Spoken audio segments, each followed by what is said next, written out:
welcome back, everybody, to SharkCast. On today's episode, we'll be covering MDC's first signature hackathon, hosted by our very own INIT Club. On today's episode, we'll be featuring various stars, such as Yandel Polanco, Jorge Rodriguez, and our very own Professor Bucher.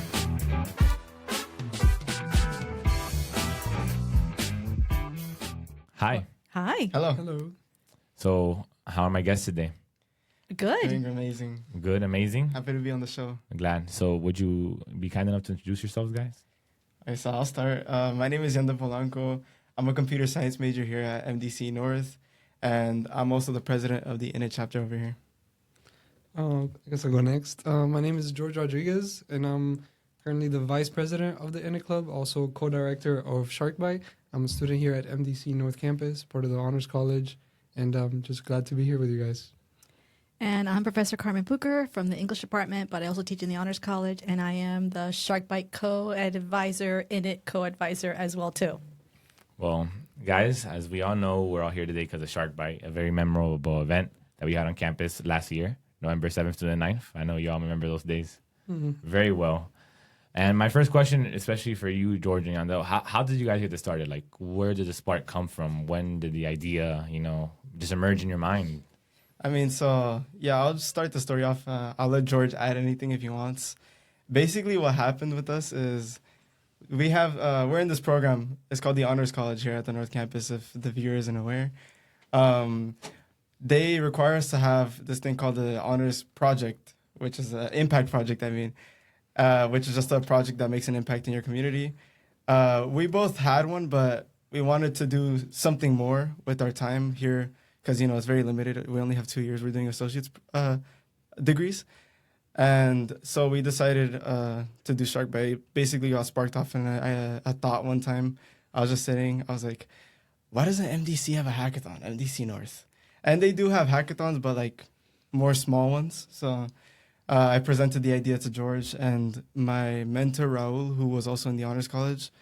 And eventually we ran up and stormed Booker's office during her office hours. And, we kind of dragged her into the project as well because there was no other one who would be a better fit than Professor Booker. Yeah, definitely an interesting time. Pretty sure we were struggling to find the project to do because it's an assignment for our classes. That's true. So we're over here looking for projects, and I remember in high school, one of the big things we used to do is called Cyber Patriot? Cyber Patriot, yes. So it's kind of like a hacking competition. Not really, it's like IT related. But we were wondering why MDC might be sneaking off with some of those. Like Wilson has some, but North, they're kind of silent on the hackathon side. So we're like, why not go big? Maybe do something bigger, challenge ourselves. It's the whole point of the Honors College. So here we are. Wow. And Professor Booker, be honest, what sparked up in your head when they came to you? So my initial thought was they didn't actually ask me to be part of it at first. What they asked me was, hey, we're looking for some advisors in computer science to help us. And do you know anybody? And I said, okay, well, I'll put out some feelers. And I even gave them a list of faculty to email.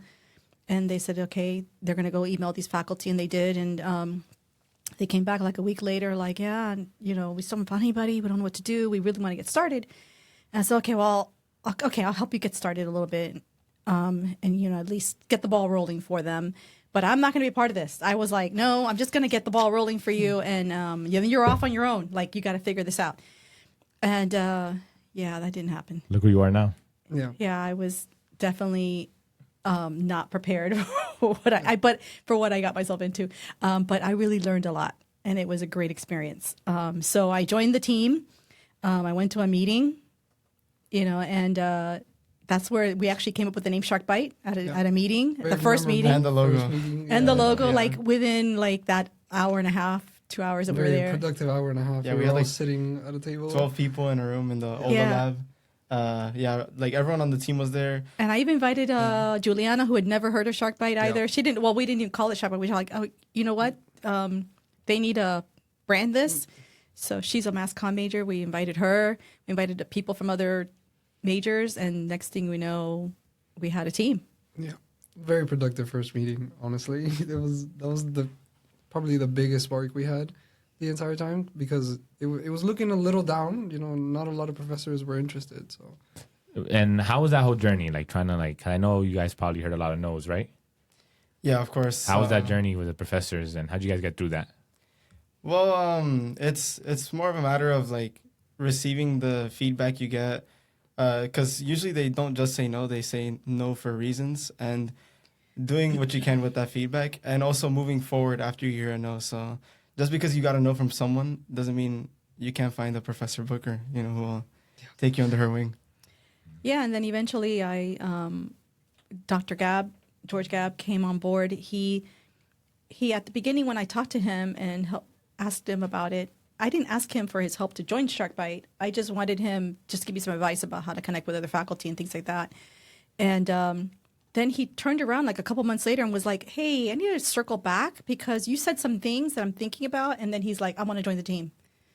And then he said he wanted to be the INIT advisor. Which you know is. yeah. So Very interesting time for sure. I mean, I don't think any of it was. Well, I would say like some or a lot of things were not originally planned that way, because it's hard to plan an event like this and everything go right. But a lot of the support and a lot of like the advisors and co-team members, I would say, just kind of get jumbled up into the mix, and then they just enjoy the time. And you know, we got here. Mm-hmm. And I know for a fact that planning a hackathon is not easy at all. So how was that whole planning process, guys? Like from here all the way, you guys started in January? From January all the way to November? Yeah, we started in April. We started In in April? April, like Late April. Late April. Yeah, like more. I would say more May. It started off like pretty fast. I would say there was like barely any time. We had 6 months to plan the whole thing. We were planning for it to be an event with hundreds of people, and hundreds of people did come. So, so for the planning, I was towards the start. So I had George as the director of like the finance team. So the finance team were people who search for sponsorships and things like that. And there was also a couple other teams. There was marketing, workshop teams, which included the activities that we had. We had a like really fun karaoke. But yeah, I will say planning it worked out, but it's not always smooth. To anyone who wants to do something big, it's not always going to be like a straight path down. I know a lot of people say it might be corny, but it's a very zigzaggy pattern. People switch roles. Like he went from being just the director of the finance team to being one of the co-directors, which includes me and him. That was the team. And we did general management. George handled much of the logistics. He was like the numbers guy for the event. Yeah, you should have seen him. He was like looking through spreadsheets, like probably like for 5 hours a day. Every day. A million tabs open on his computer. Yeah, he would look like a maniac. But yeah, he got through it. And yeah, things change a lot, but it ends up working out most of the time. That's great, guys. And what challenges did you run into during those 6 months of planning? A lot. I'll let George answer. Say, like, I don't want to say the website was a big challenge, but I want to say we were on a time crunch enough that for some people it looked like a challenge. Because, I mean, the website for Hackathon specifically it's a very important part of your branding. Like, it that and having, like, an MLH certification, I think that was another one of your challenges. I don't know if you want to bring that up. Mm-hmm. But having the website up was, like, it was just crucial to, you know, kind of certifying ourselves in a way. And it took a decent amount of time, especially because the person who was developing our website was not in the state at all or in the same facility as us. He was all the way in California. Yeah, during an NVIDIA internship. Yeah, shout out to Pablo. But he was far away. It was different, what would it say, different hemisphere, basically. Yeah. So that was interesting to work with. We pushed through, but it worked out. I think that was one of the biggest ones. That and MLH. I will say, getting the MLH certification was another hard thing. You know, you have to have pretty much a lot of your stuff confirmed, like a venue, and you know these things aren't really easy to come by for most people. So that was another big challenge. But other than that, yeah, pretty much every process had a challenge. So contacting people, getting responses from people, like if they wouldn't respond, you would have to follow up, and the sponsorship team can tell you a lot about that.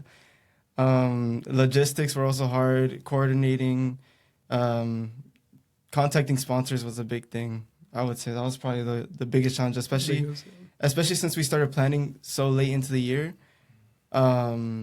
Usually companies, they don't really hand out sponsorships for hackathons that late into the year. So we got pretty lucky with what we got, and we had a successful event with what we had. Yeah, there were a lot of no's along the way on those sponsorships. We got a lot of no's. And I have to say the sponsorship team, that group of students really they bounced back every time. They tracked down every lead they could. They made new leads. They made cold calls. And that was tough. They were like, hey, I heard this person knows this person. Let me call, kind of thing. And we got a lot of no's. And they didn't get disheartened. They just were like, okay, well, we got to move on, because somebody else has money. And we did end up raising $20,000, which was unheard of in 6 months. Yeah, especially in 6 for months. a community college You're right. hackathon. So I understand that hosting this hackathon must have been like crazy stressful, and you guys must have been like having nights and just like waiting for it to happen. How did you guys feel the night before? Well, the night before we were actually setting up. the night you about to go to sleep, and the next morning you have to wake up and you had to go do it. For me it was pure excitement. I don't know. The night before we actually slept, we were on campus till like 9 p.m. Setting up the wiring for the whole thing, making sure the tables were in the right spots, and just like looking at the venue overall and making sure everything was clear to the people who were visiting. But yeah, when I hopped in that bed, I was excited to get up the next morning and go to Sharkbyte. Yeah, I mean, it was definitely an interest. I kind of felt like a little kid, when you're about to have a field trip the next day in school, and you leave your clothes all laid out on the bed and stuff like that. Yeah, I had my full polo and everything ready to go. So I don't know. I felt like a little kid waiting for the next day just because I wanted it to happen. I ended up getting there at 9 a.m, so I was the first one there. It probably was still dark. But yeah, I had a final, so I could not make it there at 9 a.m, but I did get there at 12. Yeah, and I had the Sharkbyte shirt, the whole uniform with my SpongeBob Crocs on that first day. Yep. Yeah, I had that on in my Java class final. Wow. I bet the professor loved those SpongeBob Crocs. Yeah, everyone does. They're great. Yeah, I love them. The day before, I was sick that week. I got really sick that week, and I missed a day of class, and they were worried. I remember. She never misses class. I missed class, and then I missed the other day, half a day, and I showed up Thursday afternoon. And they were like, they were so worried because I've been so sick. So that night, Thursday night, after we all left that night, I think I crashed. I think I took some NyQuil, and I crashed till the next morning. Mm-hmm. And I think that saved me just sleeping in those couple days, because I thought we have 36 hours of a hackathon to do on campus, Friday, Saturday, Sunday, all day, all night. And I thought, if I don't get better, this is going to be bad. We pulled through. You guys pulled that off. We pulled it off. And I got better. I actually wasn't that sick that weekend. I just took my pills and What did they think about when you told them it's 36 hours at first? What did they think about it? Who specifically? Who's they? Anybody who has to help you. Let's talk to the campus president. Yeah, I'll say the campus president. Well, I'll start off with my mom first, because I told her, she knew I was doing something, but like pretty much the day before, I was like, oh, I'm gonna be in school for like 2 days. And she acted like I did not tell her at all. You know how moms are, and yeah. So she was like, "Oh, really?" And but she ended up being fine with it, obviously, because it was school related.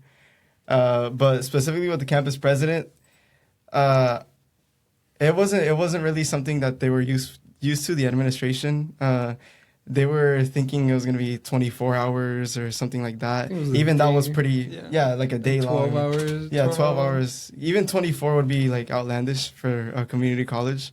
You really only see that at university. So, it was pretty crazy for them. But we still wanted to make it happen, obviously, because we want to give everyone that same unique experience of going no matter where they are. So. Yeah, the team really convinced the campus president at first, and then the cabinet. You remember we presented at cabinet at his executive team, and they all kind of were like, 36 hours? Can it be shorter? Mm-hmm. That's a lot of logistics. And the team stuck to their guns and said, no, it has to be 36 hours. We have to get MLH certified. We have to do these things. These are what's required. And the college said, okay.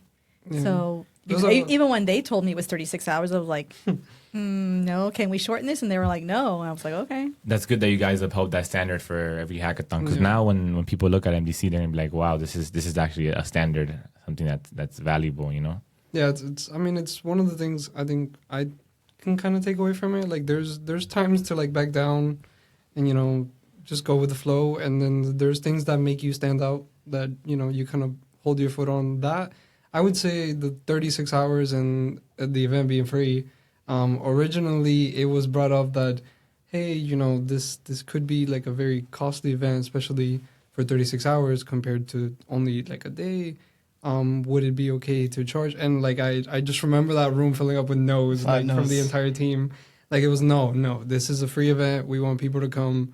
And these are students that sometimes they don't have money to do that. They come out of state. They don't have money to stay at a hotel and pay. Like that would be extra. So we set our foot forward and. Yeah, I think the student team really educated the administration and even myself on what a hackathon is. Because at first I was like, what is this? I'd heard of hackathons, never been to one, and never experienced it, didn't understand what it meant. And they explained it to me, and then they really continued to educate me on like why it had to be free because of MLH. The Major League Hacks wanted it has to be free. They had to be 36 hours. That's also a requirement. Like all these things had to fall in place. And they really, you know, educated us. They educated the administration. Now the administration can talk about the hackathon all the time. They are really good about it. Yeah, so I also wanted to add, there's certain standards that we had to fulfill, and not just like along with the MLH or just anything written down, but for example, we have a sister hackathon, also a part of INIT, that's Shell Hacks. That's like one of the, I think the biggest hackathon in South Florida. Along with that, we had people coming from UPenn, UCF, just a bunch of schools out of state or far in state, because we're in Florida. You have to like travel like 8 hours down if you're coming even from UF. And so we didn't want to disappoint these students, not only with the administration, but I would hate to go to something rinky-dink after traveling like hours to get to. So yeah. No, that's great. That's great that you guys upheld that standard up. And most importantly, how did you guys feel when you opened those doors and like that everybody started walking in and people started signing in? Like, what was that atmosphere and how do you think it changed throughout the event? Well, I will say at first it was pretty surreal because it was finally happening. We put like months of work into it, and it was just crazy to me. Most of all, we had people just signing in, and we had our volunteers there. That was the crazy part to me. And all this happened. We just finished setting up right before the people started coming in, so it was very sudden.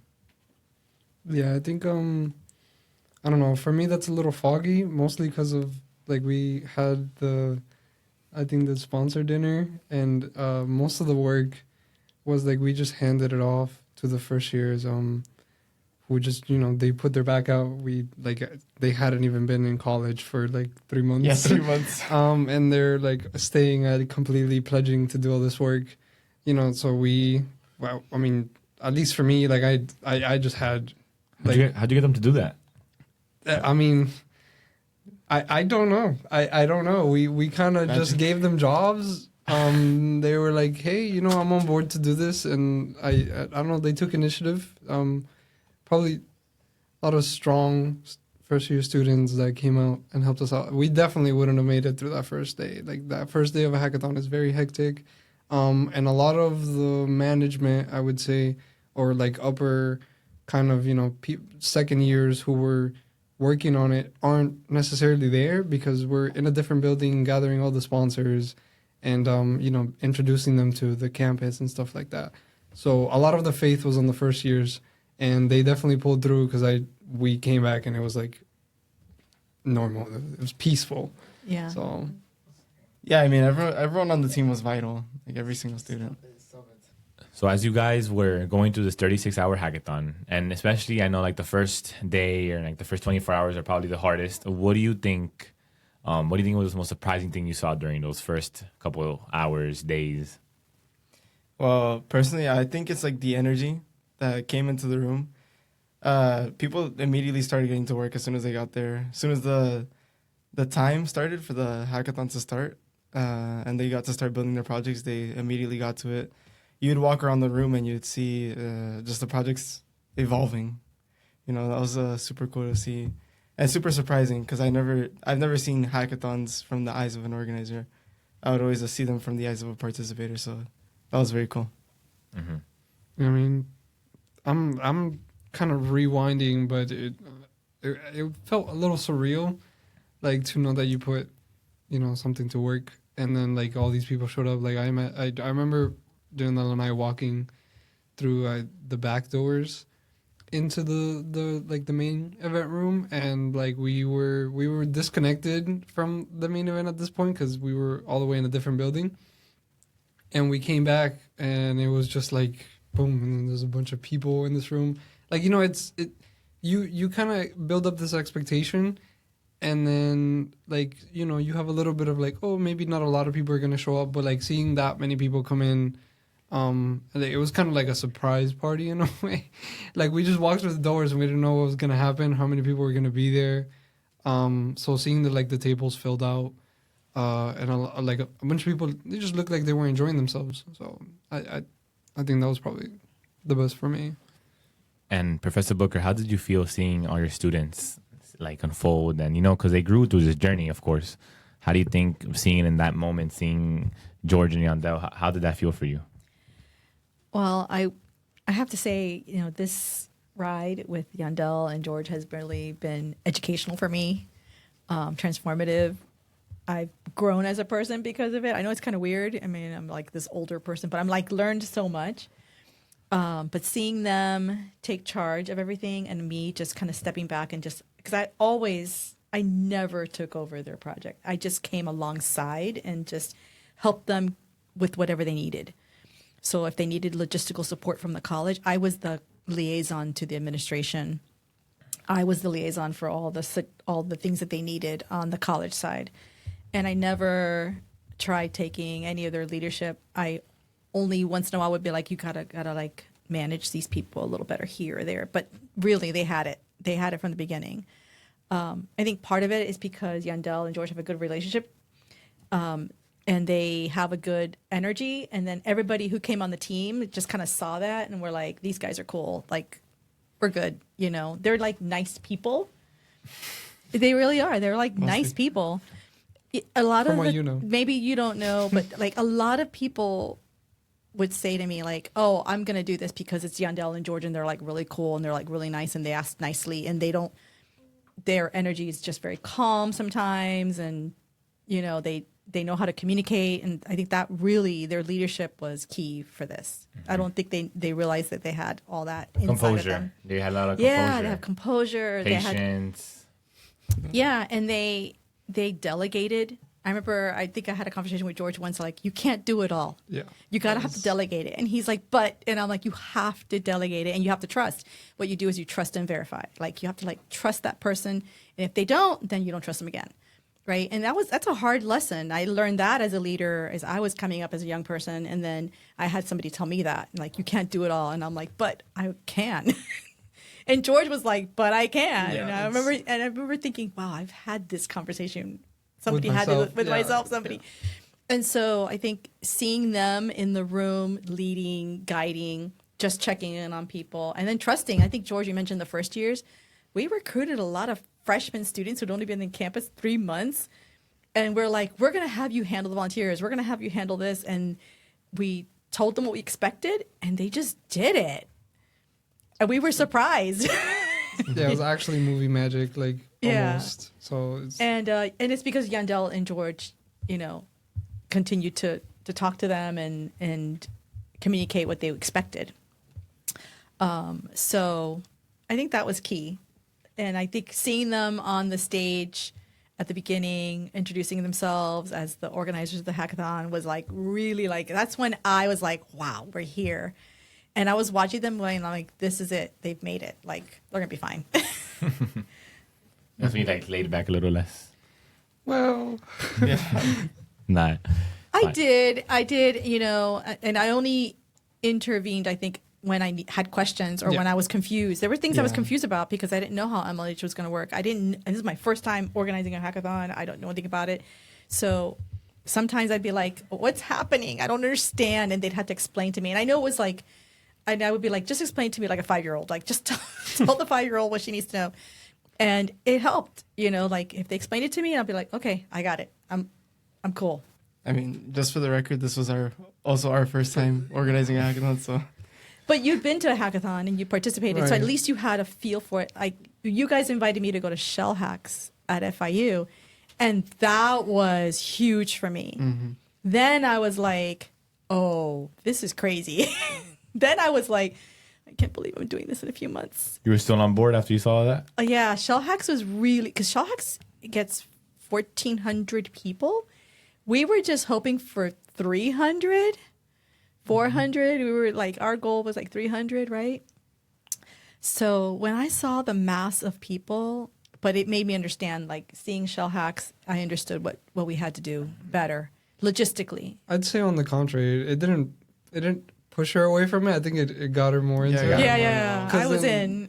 She knew like the aspect was like this is almost like unimaginable. Like I've never seen these people come together like this. And it just gave like a whole new boost of energy because we saw ourselves in the shoes of organizing an event like that. We saw how excited people were to build stuff and show off to companies. So we wanted to even more provide that space for everyone.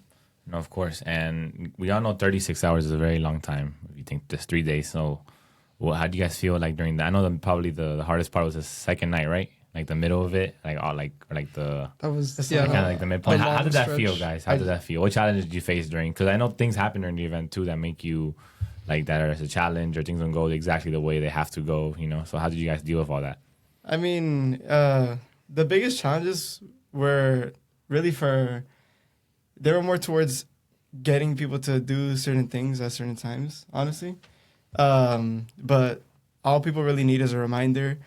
Honestly, the biggest challenge, like other than since we're talking about the nights, you brought up the nights. I'll say that the first day I woke up, I slept on like the sofa in the back rooms. I woke up with like the weirdest pain ever. It was horrible. And then the second night I ended up sleeping on the floor, and that was way more comfortable somehow. So you'd be surprised how comfortable the floor is. So I'd rather sleep on the floor than those couches. The MDC carpet floor? Yes, it was really nice. It's really comfortable. But they were like padded. That's how I felt. That first night, I think what was really surprising, I remember waking up and Elias had cleaned the entire conference center. He had taken a giant garbage can and walked every single table without anybody asking him and just cleaned everything. The other surprising part, is that he had met, I think, everybody in that room. Yeah. He went to every table. He was like the host, right? Like he made sure, like, you need something? I got you. He would just walk around and everybody knew Elias. Everybody. Yeah. And so I could just be in the background, knowing that the team was handling things. Like people stepped up. Jimmy stepped up with the volunteers and the sign-in area. Like he really stepped up big. Jimmy did a great job on that. Jimmy, Elias did great on like really hosting and helping people, and the playlist. Yes, that playlist was great. The playlist was fire. I'm gonna put it for all the listeners who want to listen to it. I'm gonna put it right below in the description so we can listen to that beautiful playlist. Perfect. It was a playlist. That was fun. So that was really big. Is like those little things that first night. I slept on a couch. I didn't sleep on the MDC floor. Do you like the couch or? I liked the couch. It was not a great night of sleep, but I think it's because you're tinier than them. Like, I think I'm small. I was in like fetal position on my couch. It is a small couch. I fit on it. I think Abigail and I each took a couch. Yeah, you guys. Out of all of us, I think you guys probably spoke. Well, and I think you guys forced me to sleep because you knew I was sick, and so I remember Elias was like, "You need to get 5 or 6 hours, 5 hours sleep, 5 hours sleep." I said 4.5 because of the REM cycle. 4.5, yes. And he the REM cycle. Yeah, he's like, you need your REM cycle and you need to sleep. And so I think, you guys were like, just go to sleep. And I was like, I don't know if I should sleep. But you guys took care of it all. I didn't have to worry. So I woke up like 5 hours later and it was fine. I mean, it definitely wasn't like a smooth ride, especially with the first workshop. Like that was probably like one of the ones that was a headache. at the time, just because stuff wasn't working in the room, and it's like the first workshop. It's like the one you want to work, so people know what's coming. But we moved on. We just postponed it, got the room fixed, figured it out. Like it was like a night of troubleshooting and going through every like key on that room. But it worked out fine. Aside from that, I think our communication could have been better. Especially with the Discord and stuff like that. But I mean, we had our challenges. We overcame them. We just ended up saying them on the mic. Like most people were there. Yeah. They knew what was going on. So we got through them. Like the Wi-Fi was a challenge. Yeah, the Wi-Fi. That for sure. That was a big challenge, even though we hotspotted it and everything, and we really tried to create some redundancy. It was a big challenge. But we just said well, it is what it is right now, and we'll do better next year. Yeah, but we, as you get those challenges also, we overcame them, but we're also going to apply them to next year. Of course. So where we don't have things that are redundant. So for our next iteration, it'll be a lot better. The Wi-Fi will be better. The food will stay the same because everyone loved that. Yeah, It's pretty good food. I wouldn't. along with the events. I think the snacks are good too. Yeah, I think we got a lot of event people say that we had good snacks. And Yeah, good, the popcorn. You remember Popcorn was the popcorn? great. that popcorn was you guys magnificent. were going to make fun of me about that popcorn. I'm like, I'm going to get free popcorn. I got free popcorn. Yeah, people loved it. And all I the free made all Red that Bulls. popcorn. People loved it. Yeah. Red Bull, popcorn. Red Bull. Red Bull and The Red popcorn. Bull was Yeah. a great Those are, like cases. sponsor, and Red Bull gave us 300 cases? like 300. 300 cases Yeah. of Red Bull. So we had Red Bull all the way to the end. We just kept them going on that. They I had remember to- I saw a guy with like a tower. Like, Yeah, they had towers out. of drank Red Bulls. So we thank Red Bull for their sponsorship. That was great. Thank you so much. We hope to see you again. Yep. And most importantly, like towards the end, what do you guys think about the projects? Well, like tell me about the projects. How were those? Like, there must have been some great projects there, right? Oh yeah, there were really cool ones. I saw just a variety overall. I saw a guy making one about like atoms. I saw a guy. He was simulating satellites over the Earth. It had something to do with crypto as well. There was ones who used AI to check how tidal waves, if it's safe to swim in. There's just a whole slew of projects. I remember at the end when judging was happening, you would see President Vasquez walking around just looking at every single project in the room because they were so interesting. And yeah, we did the same, and we saw really cool ones. There was people with VR headsets, people creating robots, people using cameras which had tracking to see if someone looked threatening. So there was a lot of stuff that could be applied to the outside world. And that's what we want. We want stuff that can be put into the resume, put into your portfolio so you can flex that to companies when you're applying. What do you think about the winners? Oh, the winners, yeah, they deserved it. They definitely did deserve it. They're amazing. Actually, I have a funny story about the first place winners. For our category, they were actually locked out of the room with all their stuff inside the room for like a good 2 hours in the middle of the night. They literally had to come find me. Like they were just looking for somebody to open the door, and they just had to sit and eat dinner while they got locked out of the room with all their stuff. But At least they they knew it was safe. yeah, they pulled it through, and they won first place. So Yeah, they won it anyway. So Throughout trials, sometimes comes the light. Doesn't Yeah. matter. And what do you guys want to leave behind with all this? Like beyond the winners, beyond the hackathon, what is the main goal? What message do you want to leave behind for MDC? Because you guys are gonna leave what, this semester? yeah, this semester. This semester, it's it. You guys are moving on to bigger, greater things. But what do you guys want to leave behind for the people that are coming, and not just picking this up, but making it better, of course. I mean, I want to first of all, just leave behind the killer event. That was the biggest thing about the whole thing. I want something I've always told myself. I want community college students to have a university experience. That's like a big thing for me. Because I remember coming in, there's a lot of opportunities in MDC, but you have to go find them, and you have to be a real go-getter to get the majority of them. And I know there's people who wanted a hackathon here because, it's very local. The campus is centered around the very local area, very accessible, and just leaving behind a great event where people can continue making projects for years to come, like way after me. That'll make me happy to see. What about you, George? What do you want to leave behind? I mean, I think I'd probably have to circle back to like a lot of the inspiration we took to, start it off in the first place, like considering INIT and like this, where we're just trying to find a space for tech students to just come in and have somebody that they could guide. Obviously, there's other clubs in MDC North, like I'd say notably like robotics, who guide a lot of the CS students or maybe like mechanical engineering. But the tech space felt a little, I don't know, voided or kind of like empty. So that's what we wanted to create with Sharkbyte, especially Sharkbyte through INIT, which is like the main focus for like developing this whole thing, where we wanted students to come in, grow up as a IT, I wouldn't say IT, but as a tech student, in a space where, it seems like it's very small, but Miami-Dade North is not small at all. It's a big campus, and we have a lot of students. So, we need to make sure that they have a space to create whatever they want. And that's Sharkbyte. And I want to say, like, building a project, I have a lot of friends who are in computer science, as a computer science major myself. And I'm sure George does as well. We share a friend group. I want to say, at these hackathons, building that project is often their first. I believe we had a 60% first attender. That was like the percentage. Like first-time hackers. First-time hacker, that's the word. Yeah. Like that's their first foot through the door when they're making projects. Often, like, CS students can find themselves stuck.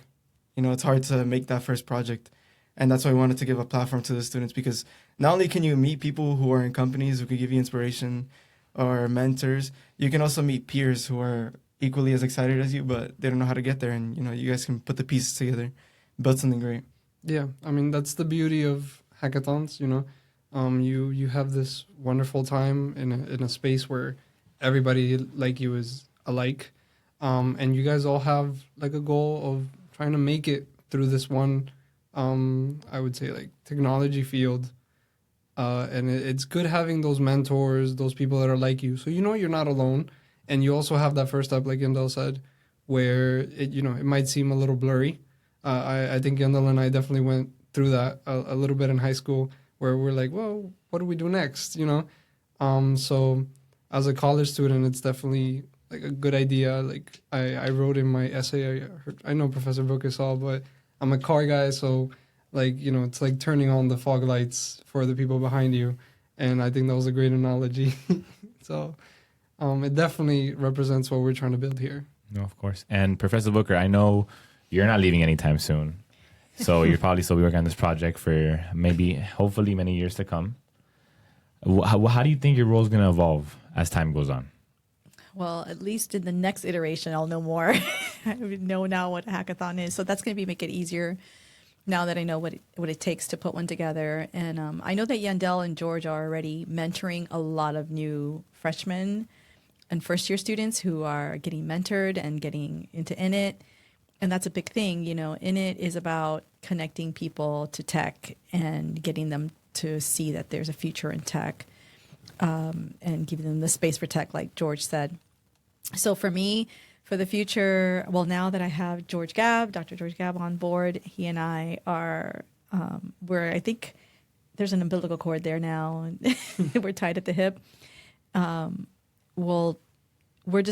We see the value in this for the students. And we'll stay with it as long as we can until, I guess, I retire. I don't know when. I've already got many years at the college, but I think when I retire, I'll have to hand it off to somebody. But I'll definitely stick with it and, get the next team on board. But this definitely was a really special moment for me. It will be really memorable for me for the future. I know that I'll remember, like, being part of Sharkbyte, which is kind of crazy. So I just want to tell you that when I first told my husband that I was doing Sharkbyte, he's like, of course you are, because that's just who you are. You want to help students. And I'm like, well, the guys came to see me and they have nobody and I'm just going to get them started. He's like, sure you are. But this is also the same person who later on bought like 5,000 pieces of candy for Sharkbyte. Which we're thankful for, and those were great. Right. Shout out to her husband. Yeah.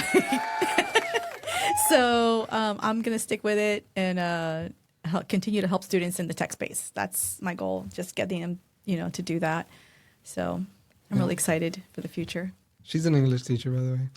English English teacher. professor. Yeah, this is not my field, but I love it. How do you guys think you impacted the college's culture, like of tech and in a way entrepreneurship? How did you guys impacted that culture? Well, I think positively. No, of course, but like how big do you how do you think that impact helped? Well, yeah, I think we made a big impact, but not discrediting our work at all. It was really big, but it can be bigger, and that's what we're trying to work for this time. Next time around, we're hoping for more students, which means more projects, which means more innovation. So, yeah, this year, I had a lot of people tell me, this is my first project. Thank you for helping me get that foot through the door. Maybe they'll end up working on that project more after, and it could become something that makes them money eventually. So, yeah, hopefully we can impact even more students with that. I think that the culture also changed in other areas because, like, Elias is a business student, and we onboarded him. Exactly. Juliana was mass communications. She did a lot of the branding with Abigail. Abigail's computer science, but she loves graphic design, and she did a lot of the branding of Sharkbyte. And so we're onboarding students in other majors. So now it's becoming like a campus culture. Like this Sharkbyte is now just not about tech, but other people see that in the tech world, you need other kinds of people, other kinds of majors. I think there's an English major coming on board who's going to do all editing of like the prospectus and things like that I don't have to do this time. So like that's a great thing because that's like a little mini internship. So Sharkbyte has provided like mini internships for all these students on campus. So I think that culture of inclusion of other majors was really kind of cool. Yeah, because at the end of the day, everybody is valuable in this college. Yeah, I think, I know outside of the whole hackathon scape, I'm kind of thinking like as an outsider almost. I definitely think we hit some like crucial points in the hackathon where people were finally able to come out of their comfort zone, I don't know, kind of just subjugate themselves to 36 hours of hacking, which is crazy. But in a wider sense, kind of just like the initiative that it takes, it was definitely a struggle. And it kind of shows like this community and like kind of smaller college vibe. Because a lot of people look down on community colleges. And it showing that a hackathon was possible in such a small community when you only might have 2 years to put in the work for it. Definitely, I think, brought in some perspectives, not only for students, but I think a lot of the administration are like, okay, these people have it. They're here for 2 years, but they're willing to put in the work. And aside from the student perspective, I think that's important because now we kind of change that relationship, kind of student administration going on where, it might change their belief on what a student can do. And I think that's important, especially for students who want to grow out. Aside from Miami-Dade College, some people have really big dreams, and sometimes the school is what's stopping them. That's true. And now looking back at how you guys did everything, what resources on campus do you think has helped you or impacted you most throughout this project? Well, what resources? I think that's very hard to answer because we used a lot of resources from the. Well, tell me all of them. Just tell me all of them. From the college, a big one was obviously the president's executive board. They helped us a lot with funding, anything we really needed, like extension cables, and the whole venue. Actually, the whole venue that we hosted the event, and they helped us out with that. They also hosted a challenge where they gave out prizes. You saw those people walk across the stage on the day of. Another big resource for us was media services. They helped us take photos at the event, which we released to the people so they can post it on LinkedIn. We also had learning resources help us. Logan, who helps out with that, he brought out the VR headsets, the Nintendo Switches, which Bucher, as I said earlier, she beat me on Smash with. And just there were so many resources. I don't know if I forgot to mention. There's definitely some.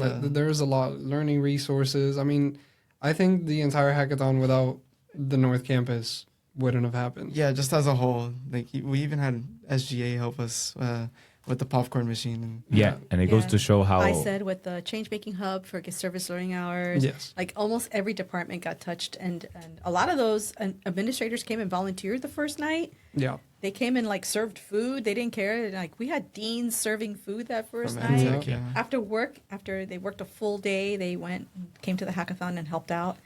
And that was great to see. And some of them came out on Sunday morning and Saturday morning. and the night, in the middle of the night, they came. They were knocking on the door in the middle of the night. Yeah. And I remember, I'm like, "Who's that guy?" And it was Dean. It was a Dean. It was a dean of Venezuela. Venezuela. She showed up at like Venezuela. 4 in the morning, 3 in the morning. And I was I like, "What is he remember. doing here? Yeah. Like, is this guy all right?" He's like, "I'm here to volunteer." And we're like, Yeah. I I thought it was an sleeping Uber that- driver at first. I ain't gonna lie. I thought it was an Uber driver. I'm like, "Oh, I don't see the bag though." I'm like, and then it's like, "I'm the Dean." I'm like, "Oh," and then I open the door fully. I'm like, Yeah. So I think that showed the commitment that the campus had, you know. So, like, would you guys say to the listeners out there and everybody who's going to listen to this, would you guys say if they wanted to start their own project, they wanted to go something forth, do you believe that this North Campus would 100% help them out? 100%, yeah. I would. And a piece of advice I would give, it's very simple. It's like the Nike logo, just do it. Just ask, right? Just start. You just got to ask. If you don't ask, you're never gonna know like, if there's gonna be someone to help you. Yeah. This stuff like this involves a lot of asking. I'm sure Elias here knows with SharkCast, just like how we know with Sharkbyte. Even just that, like it comes down to if you don't want to do like a big project. Even I know people who are scared of asking for recommendation letters. Just ask. You never know like how much time someone has, things like that. I know. Okay. Yeah, Something that goes out to every campus, Everyone. honestly. I'm sure there's somebody on your campus that's willing to listen and kind of just see how dedicated you are. You kind of have to show that. Yeah, before you never know where that could get you. You know, I can. Yeah, find that right professor who will listen to you. And Yeah. And take your project on. and think your crazy project is like, oh, that seems kind of crazy. Yeah. Oh, I'll listen. It'd be Yeah, but- crazier if it was done, though. Exactly. Yeah. There's always something unaccounted for. I think. I don't think every school can be perfect with how they have their programs. So I think as students, we should do our best jobs to and not only just ask for that stuff to be added. So if you want a hackathon at your school, you can of course ask the people at the top, but I think you should put yourself in and involve yourself and do what you want. No, of course. And now that we move on to seeing all this and you guys reflected on this, what's one thing you could tell to the viewers? Like one thing that you learned from this that you just took away personally and you're like, damn, I learned this. I mean, personally, I would say I'm capable of a lot more than I previously thought, I mean, there's definitely a lot of steps involved. And, as you grow, you're like, okay, well, I wasn't expecting to do this. I didn't know how to do Excel sheets. I didn't know how to do this in Word. There's so many jobs that you just don't expect to do when you put yourself in a position of just learning and kind of enjoying yourself. So I think that was probably the biggest realization for me. It wasn't a job. I was not there because I had to be. I was there because I wanted to be, and that made it kind of more fun. You kind of just enjoy what you were doing, and you stop asking whether it's something you want to do or you have to do, and you kind of just go through it. I remember finally opening up the Excel page and having to add everything. I had no clue what I was doing, absolutely no clue, and I kind of just stuck through it. Whatever, looked through YouTube, asked people, what should I do? How should I do this? It's definitely going to be hard, but you can take some steps to kind of just enjoy what you're doing, and I think that's the best way to go about it. I'll tell you what I learned. My takeaway. I learned Discord. That's pretty good. Yeah. Sharkbyte meets on Discord. So the first they were like, "Oh, we meet on Discord," and I was like, "Oh, I have a Discord account," and they were like, "What?" Biggest surprise. Biggest surprise. I'm I was like, I used surprised too. it once, and I haven't used it since this one thing. Yeah. I followed some influencer, and I got on Discord, and I haven't used it in years, and so they were shocked by that. But I didn't know how to use Discord, and so I learned how to use Discord. So I learned something new. Now Discord is always up and running because you just never know when somebody's gonna pop in.